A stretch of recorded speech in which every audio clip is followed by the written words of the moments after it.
Hello, मेरा नाम सुहेल सफ़ेदा है और आज इस वीडियो में हम बात करने वाले हैं बहुत ही इंपॉर्टेंट सब्जेक्ट कॉम्पोजिशन के बारे में। कॉम्पोजिशन का जो बेसिक मीनिंग है, जो टेक्निकल मीनिंग है, वो ये है arrangement and placement of visual elements in your frame. जिसे अगर ईजी शब्दों में कहूँ तो कॉम्पोजिशन, अगर आप कोई फ्रेम क्रिएट कर रहे हो तो आप आपके सब्जेक्ट को, आपके फोरग्राउंड, आपके बैकग्राउंड को किस वे में प्रेजेंट कर रहे हो और किस तरीके से आपकी फ्रेम में उसका अरेंजमेंट कर रहे हो, उसको कहा जाता है कॉम्पोजिशन। एक अच्छा कॉम्पोजिशन आपकी जो स्टोरी टेलिंग है उसको और स्ट्रॉन्ग बनाता है।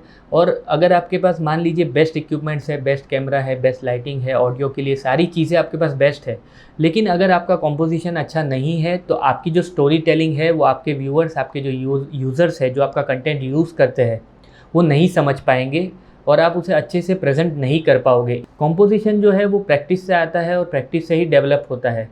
इसके लिए कुछ बेसिक गाइडलाइंस दी हुई है जिसे मैं इस वीडियो में कवर करने वाला हूं, जिसमें सबसे पहले आता है rule of thirds. Rule of third जो है वो बेसिकली फोटोग्राफी का सबसे ज़्यादा फेमस रूल है। रूल ऑफ थर्ड के हिसाब से अगर आप कोई फ़ोटो या कोई वीडियो कैप्चर कर रहे हो, अगर आप कोई फ्रेम क्रिएट कर रहे हो, तो उसके अंदर आपका जो सब्जेक्ट है उसको आप आपके फ्रेम के थर्ड हिस्से के ऊपर रखिए और उस तरीके से आपका फ्रेम क्रिएट करने पर आपका जो आउटपुट है वो ज़्यादा अपीलिंग और ज़्यादा अट्रैक्टिव लगेगा।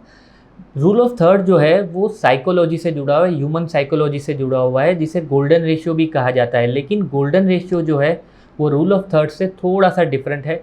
उसके ऊपर अगर फ्यूचर में कोई वीडियो लगा तो हम बनाएंगे, क्योंकि वो बहुत ही डीप सब्जेक्ट है। बेसिकली ये समझ लीजिए कि रूल ऑफ थर्ड के हिसाब से आपका जो सब्जेक्ट है वो आपकी फ्रेम के तीसरे हिस्से पर अगर होगा तो आपका जो आउटपुट है, आपका जो स्टोरी टेलिंग है, वो बेटर वे में आप कर पाओगे और आपका फ़ोटो या आपका वीडियो जो है वो ज़्यादा अपीलिंग लगेगा। इसके बाद कॉम्पोजिशन का जो दूसरा रूल है वो है सिमेट्री। सिमेट्री जो है वो रूल ऑफ थर्ड से बिल्कुल ऑपोजिट है। सिमेट्री का रूल ये सजेस्ट करता है कि आपका जो सब्जेक्ट है उसको फ्रेम के डेड सेंटर में प्लेस कीजिए, जिससे एक सिमेट्री बनी रहे। सिमेट्री का मतलब ये होता है कि लेफ़्ट और राइट को बैलेंस करना, अप एंड डाउन को बैलेंस करना। उस सिमेट्री बेसिकली ये सजेस्ट करता है कि आप जो फ़ोटो ले रहे हो उसमें आपका जो इंटरेस्टेड पॉइंट है, मतलब कि आपका जो सब्जेक्ट है, उसको फ्रेम के डेड सेंटर में रखिए ताकि व्यूअर्स का जो अटेंशन है वो सीधा आपके सब्जेक्ट के ऊपर जाए। अब सिमेट्री जो है वो इसलिए यूज़ होता है, इस वजह से यूज़ होता है कि जब आप व्यूअर का अटेंशन सीधा आपके सब्जेक्ट के ऊपर ले जाना चाहते हो, तब फोरग्राउंड और बैकग्राउंड से ज़्यादा इंपॉर्टेंट आपके लिए आपका सब्जेक्ट है। मोस्ट प्रोबेबली सब्जेक्ट अगर किसी ट्रॉमा से गुजर रहा है, अगर किसी हैप्पीएस्ट मोमेंट से गुजर रहा है जो बहुत ही ज़्यादा इम्पॉर्टेंस रखता हो उसकी लाइफ में, लाइक अगर सब्जेक्ट किसी ब्रेकडाउन से गुजर रहा है या उसने कोई अचीव किया है, तब सिमेट्री का यूज़ होता है। सिमेट्री जो है वो बहुत ही स्ट्रॉन्ग मैसेज कन्वे करने के लिए यूज़ किया जाता है। इसलिए सिमेट्री जो है वो बहुत ही सिलेक्टिवली आपको यूज़ करना चाहिए। उसे बार बार यूज़ करोगे तो उसका जो मोटिव है, जो उसका मेन फंक्शन है, वो आप कंप्लीटली यूटिलाइज नहीं कर पाओगे। लीडिंग लाइंस का जो रूल है वो बेसिकली ये सजेस्ट करता है कि आपका जो सब्जेक्ट है, जैसे नेचर में कुछ चीज़ें होती है, रेल की पटरियाँ हैं, फॉर एग्जांपल रोड है, जो एक लाइन की तरफ आपको इशारा करते हैं, जिनकी लाइंस जो है वो कहीं एक जगह पर कन्वर्ज होती है। अगर आपके सब्जेक्ट को आप उस लाइंस के जो कन्वर्ज होने का पॉइंट है वहाँ पर प्लेस करते हो तो आपके सब्जेक्ट के ऊपर तुरंत ही व्यूअर का अटेंशन जाता है। जैसे कि फॉर एग्जांपल कुछ ये पिक्चर्स देखिए जिसमें लीडिंग लाइंस जो है, जो विजुअल लाइंस है, वो किसी एक पॉइंट की तरफ जा रही है और आपका सब्जेक्ट वहीं है, तो आपके व्यूअर्स को आपका सब्जेक्ट को ढूंढने में बहुत ही ईजी रहता है। आपका जो अटेंशन है, आपके व्यूअर्स का जो अटेंशन है, वो सीधा डायरेक्टली जाता है आपके सब्जेक्ट के ऊपर। फोर्थ रूल जो है वो बेसिकली स्पेसिंग डिसाइड करना होता है। स्पेसिंग से मतलब ये है कि आपका जो सब्जेक्ट आप फ्रेम में प्लेस कर रहे हो उसके आगे पीछे और ऊपर नीचे कितना स्पेसिंग आप उसको प्रोवाइड कर रहे हो, मतलब कि हेडरूम कितना प्रोवाइड कर रहे हो, पॉजिटिव स्पेस कितना प्रोवाइड कर रहे हो, नेगेटिव स्पेस कितना प्रोवाइड कर रहे हो। पहले बात करते हैं हेडरूम के बारे में। हेडरूम का मतलब ये होता है कि आपकी जो फ्रेम जहाँ पर ऊपर एंड होती है वहाँ से लेकर के आपके सब्जेक्ट के सर के बीच का जो एरिया है उसे हेडरूम कहा जाता है। हेडरूम जो है वो बहुत ही कम नहीं होना चाहिए और बहुत ही ज़्यादा भी नहीं होना चाहिए।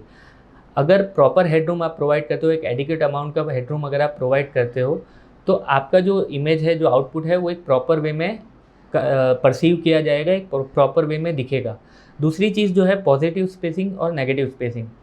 बेसिकली अगर आपका सब्जेक्ट किसी एक डायरेक्शन में मूव कर रहा है, फॉर एग्जांपल अगर आपका सब्जेक्ट इस वे में मूव कर रहा है, तो उसके आगे का जो स्पेसिंग है वो आपको प्रॉपर प्रोवाइड करना पड़ता है। क्योंकि अगर आपका सब्जेक्ट किसी डायरेक्शन में मूव कर रहा है और अगर आप उसके आगे का जो स्पेसिंग है वो अगर नहीं प्रोवाइड करते हो, तो उससे आपके जो व्यूअर्स हैं वो थोड़ा-सा अनकंफर्टेबल हो जाएँगे। वो उनको गेसिंग करना पड़ेगा कि उनके सब्जेक्ट के आगे अब क्या होने वाला है, क्या चीज़ आने वाली है, वो कन्फ्यूज़न क्रिएट करता है। सो बेसिकली अगर आपका सब्जेक्ट किसी पर्टिकुलर डायरेक्शन में मूव कर रहा है या वहाँ पर देख रहा है, तो आपको एक पॉजिटिव स्पेस अमाउंट देना पड़ता है, जिससे आपके जो व्यूअर्स हैं, वो ईज़िली समझ पाए कि सब्जेक्ट का जो फ्यूचर है, जो आगे होने वाली चीज़ें हैं, वो किस डायरेक्शन में है और वहाँ पर क्या चीज़ें हैं। अगर आप वहाँ पर प्रॉपर स्पेस नहीं प्रोवाइड करते, तो आपके जो यूज़र्स हैं, जो व्यूअर्स हैं, वो कन्फ्यूज़ हो जाएँगे। जनरली पॉजिटिव स्पेस ज़्यादा रखना एक अच्छी इमेज क्रिएट करने के लिए ज़रूरी होता है, लेकिन इसके ऑपोज़िट में कभी-कभी आपको आपके जो क्रिएटिव पर्पस है उसके हिसाब से आपको पॉजिटिव स्पेस जो है वो कम भी रखने को सजेस्ट किया जा सकता है। फॉर एग्ज़ाम्पल अगर आपका सब्जेक्ट किसी ट्रॉमा से गुज़र रहा है, किसी सैड मोमेंट से गुज़र रहा है, उसके पास आगे बढ़ने के लिए कोई प्रॉपर स्पेस नहीं है, तो आप उस केस में पीछे का जो स्पेस है वो ज़्यादा रखोगे, आगे का जो स्पेस है वो कम रखोगे, जिससे आप ये कन्वे करोगे कि आपका जो सब्जेक्ट है उसके पास फ्यूचर में बढ़ने के लिए कोई स्पेस नहीं है, कोई जगह नहीं है जहाँ पर वो जा सकता है। मतलब कि एक साइकोलॉजिकल इफ़ेक्ट आप इससे कन्वे कर सकते हो कि आपका जो सब्जेक्ट है उसके पास बहुत लिमिटेड ऑप्शन है, उसके पास आगे बढ़ने के लिए बहुत कम चीज़ें हैं, वो आगे नहीं बढ़ पा रहा है। एक लिमिटेशन आप आपके सब्जेक्ट की बता सकते हो। तो ये सारी चीज़ें जो है, जैसे कि स्पेसिंग है या फिर रूल ऑफ थर्ड है, सिमेट्री है, ये सारी चीज़ें बेसिकली आपको आपकी जो साइकोलॉजी है, आपको जो आपकी साइकोलॉजी आपके व्यूअर्स में क्रिएट करनी है, उसके लिए यूज़ होता है। कंपोज़िशन में एक और बहुत ही इम्पोर्टेंट चीज़ है जो एंगल्स है। एंगल्स जो है वो बहुत ही इम्पोर्टेंट है। उसका रीज़न ये है कि अगर आप किसी पर्टिकुलर एंगल से आपके सब्जेक्ट को कैप्चर कर रहे हो, तो वो जो एंगल है वो प्रेज़ेंट करता है कि आपके सब्जेक्ट का जो पावर है, जो उसका मूड है, वो सारी चीज़ें प्रेज़ेंट करता है। जनरली एंगल जो है, अगर हम फ़ोटोग्राफ़ी करते हैं तो एंगल जो है वो बेसिकली सब्जेक्ट के सेंटर से होता है, तो वो एक आइडियल एंगल माना जाता है। फॉर एग्ज़ाम्पल अगर आप किसी ह्यूमन बीइंग का फ़ोटो ले रहे हो, तो उसका जो पेट का जो लेवल है उसे सेंटर माना जाता है, बिकॉज़ ह्यूमन की हाइट के हिसाब से सेंटर उसका पेट माना जाता है, और अगर वहाँ से आप उस एंगल से आप फ़ोटो कैप्चर करते हो तो वो एक जनरली एक अच्छा फ़ोटो माना जाता है। लेकिन एंगल्स जो है उसे आप प्ले भी कर सकते हो, उससे आप इमोशंस भी क्रिएट कर सकते हो। फॉर एग्ज़ाम्पल अगर आप एकदम डाउन एंगल से कैप्चर करते हो, एकदम डाउन एंगल से फ़ोटो या वीडियो क्रिएट करते हो, तो आपका जो सब्जेक्ट है वो थोड़ा-सा पावरफुल वे में प्रेज़ेंट होता है। अगर आप डाउन एंगल से किसी चीज़ को कैप्चर करते हो तो वो एक डोमिनेंट वे में प्रेज़ेंट किया जाता है, डोमिनेंट वे में परसीव किया जाता है। सेम वे में अगर आप आपके सब्जेक्ट को टॉप एंगल से कैप्चर करते हो, तो आपका जो सब्जेक्ट है वो इन्फीरियर और पावरलेस प्रेज़ेंट होता है, जो बेसिकली परसेप्शन है। अगर आप आपके एंगल को प्रॉपर वे में यूज़ करते हो, तो आपका सब्जेक्ट किस मूवमेंट से गुज़र रहा है, किस टाइप की उसमें पावर है, किस टाइप की उसमें सुपीरियरिटी है या इन्फीरियरिटी है, वो सारी चीज़ें आप प्रेज़ेंट ईज़िली कर सकते हो। और एंगल्स का यूज़ इसी वे में करना चाहिए जिस वे में आप आपके सब्जेक्ट को प्रेज़ेंट करना चाहते हो। इसके बाद बात करते हैं कॉम्पोजिशन में डेप्थ क्रिएट करना। डेप्थ जो है वो बहुत ही इम्पोर्टेंट है। इसका रीज़न ये है कि अगर आप कोई कुछ क्रिएट कर रहे हो, अगर आप कोई भी चीज़ कैप्चर कर रहे हो, तो वो जनरली 2 डायमेंशनल में होती है। हम जो भी फ़ोटो या वीडियो बनाते हैं वो जनरली 2 डायमेंशनल में प्रेज़ेंट होता है। तो अगर आप आपके सब्जेक्ट को एक अच्छा 3 डायमेंशनल फ़ील देना चाहते हो, आपके जो व्यूअर्स हैं उनको आपकी जो चीज़ है, आपकी जो आउटपुट है, वो अगर आप 3 डायमेंशनल में बताना चाहते हो, तो आपको आपके फ्रेमिंग के अंदर एक फ़ोरग्राउंड और बैकग्राउंड का अच्छा यूज़ करना पड़ेगा। अगर आप किसी की फ़ोटो खींच रहे हो और वहाँ पर बैकग्राउंड या फ़ोरग्राउंड नहीं है, तो आपका जो सब्जेक्ट है वो बहुत ही फ्लैट और बहुत ही सिंपल सा लगेगा। वो इतना आपका जो आउटपुट है वो अट्रैक्टिव नहीं लगेगा। तो अगर आप आपका फ़ोरग्राउंड है, आपका बैकग्राउंड जो है सब्जेक्ट का, उसको अच्छे से यूटिलाइज़ करते हो और एक अच्छे से फ्रेमिंग करते हो जिसमें एक फ़ोरग्राउंड हो, बैकग्राउंड हो, सारी चीज़ें हो, तो आपका जो आउटपुट जब जाएगा तो वो एक 3 डायमेंशनल फ़ील देगा। आपका सब्जेक्ट कहाँ पर है, किस एनवायरनमेंट में है, वो सारी चीज़ें प्रेज़ेंट होगी। दूसरी चीज़ है कि डेप्थ ऑफ फ़ील्ड जो है वो भी बहुत ही इम्पोर्टेंट है।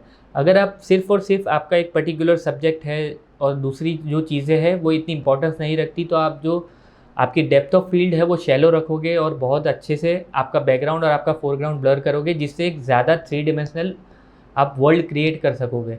इसके अलावा कुछ चीज़ें ऐसी है जिसमें आप 2 या 3 चीज़ें बताना चाहते हो, मल्टीपल सब्जेक्ट्स हैं आपके, तो उस केस में आपको डीप फ़ोकस लेना पड़ेगा। आपकी जो डेप्थ ऑफ फील्ड है वो डीप लेनी पड़ेगी, जिससे आप ज़्यादा चीज़ें प्रेजेंट कर पाओ। तो डेप्थ ऑफ फील्ड जो है वो भी आपको प्लानिंग करनी चाहिए कि किस तरीके से डेप्थ ऑफ फील्ड रखनी है, किस तरीके से आपका अपर्चर का सेटिंग रखना है, जिससे आपका जो स्टोरी है, आप जो कहना चाहते हो फाइनली वो आप कन्वे कर पाओ। लास्ट जो गाइडलाइन है वो फोकल लेंथ के बारे में है। आप जिस स्टोरी को क्रिएट करना चाहते हो, आप जो मैसेज कन्वे करना चाहते हो, वो किस फोकल लेंथ के ऊपर परफेक्टली कह पाओगे, परफेक्टली एक्सप्रेस कर पाओगे, तो वो डिसाइड करना बहुत ज़रूरी है। सो बेसिकली अगर आप जितनी वाइड फोकल लेंथ में कैप्चर करते हो, जितनी वाइड फोकल लेंथ यूज़ करते हो, उतना ही ज़्यादा आपका बैकग्राउंड एग्जैजुरेट होगा, उतना ही ज़्यादा आपका बैकग्राउंड बड़ा आएगा कंपेयर टू योर सब्जेक्ट। और जितना ज़्यादा आप टेली में जाते हो, जितना ज़्यादा आप अप जाते हो, मतलब कि 70 mm, 100 mm, 150 mm या 200 mm, आप जितना अप जाते हो उतना ही ज़्यादा आपका बैकग्राउंड जो है वो श्रिंक होगा, वो छोटा होगा कंपेयर टू योर सब्जेक्ट। सो आप जो कहना चाहते हो, आप जो स्टोरी कहना चाहते हो, उसके अकॉर्डिंग कौन सी फोकल लेंथ बेटर रहेगी। मान लीजिए अगर आप 16 mm पे क्लिक कर रहे हो, 28 mm पे क्लिक कर रहे हो, तो आपका जो बैकग्राउंड है वो ज़्यादा बड़ा आएगा कंपेयर टू सब्जेक्ट की जो साइज़ है उसके अकॉर्डिंग। और अगर आप सेम चीज़ 70 mm पे क्लिक कर रहे हो, तो आपका जो सब्जेक्ट है और आपका जो बैकग्राउंड है वो 28 mm के कंपेयर में काफ़ी श्रिंक हुआ आएगा, और आप गिवन दैट कि आपका जो सब्जेक्ट है वो सेम साइज़ का है। तो फोकल लेंथ बहुत ही ज़्यादा इफ़ेक्ट करता है, बिकॉज कुछ केसेस में ऐसा होता है कि हमारे पास बैकग्राउंड अगर बड़ा नहीं है, तो हम क्या करेंगे कि टेलीफोटो लेंस यूज़ करेंगे, जिससे सब्जेक्ट जो है वो उतना का उतना ही है और आपका जो बैकग्राउंड है वो सारा कवर हो जाए और आपको बैकग्राउंड के बाहर नहीं निकलना पड़े। सेम वे में अगर आप ये प्रेजेंट करना चाहते हो कि आपका जो बैकग्राउंड है वो आप बहुत ज़्यादा अच्छे से बताना चाहते हो, बहुत ज़्यादा कवर करना चाहते हो, तो उस केस में आप जितना हो सके उतना छोटा फोकल लेंथ यूज़ कीजिए। 16 mm है, 24 mm है, जिससे आपका सब्जेक्ट का सेम साइज़ रहेगा लेकिन बैकग्राउंड ज़्यादा कवर होगा। तो जब भी आप कोई कंपोजिशन क्रिएट कर रहे हो, आपके माइंड में कुछ आइडिया है जो आप कन्वे करना चाहते हो, आप एक मैसेज क्रिएट करना चाहते हो, तो ये डिसाइड करना बहुत ज़रूरी है कि फोकल लेंथ क्या रखना है। इसके अलावा बहुत सारे ऐसी और गाइडलाइंस भी है जो छोटी मोटी है, वो भी कंपोजिशन में मायने रखती है, लेकिन इन द एंड जब बात क्रिएटिविटी की आती है, जब बात कुछ बनाने की आती है, कुछ क्रिएट करने की आती है, तो वो टोटली आपके ऊपर डिपेंड करता है कि आप क्या मैसेज कन्वे करना चाहते हो। ये सारी जो लिस्ट मैंने आपको बताई, ये सारे जो गाइडलाइंस, जो रूल्स मैंने आपको बताए, ये सिर्फ गाइडलाइंस है जो आपको एक रास्ता बताने के लिए है। इन द एंड क्या क्रिएट करना है, क्या मैसेज कन्वे करना है, ये टोटली आपके ऊपर है, और ज़रूरी नहीं है कि ये गाइडलाइंस फॉलो हो।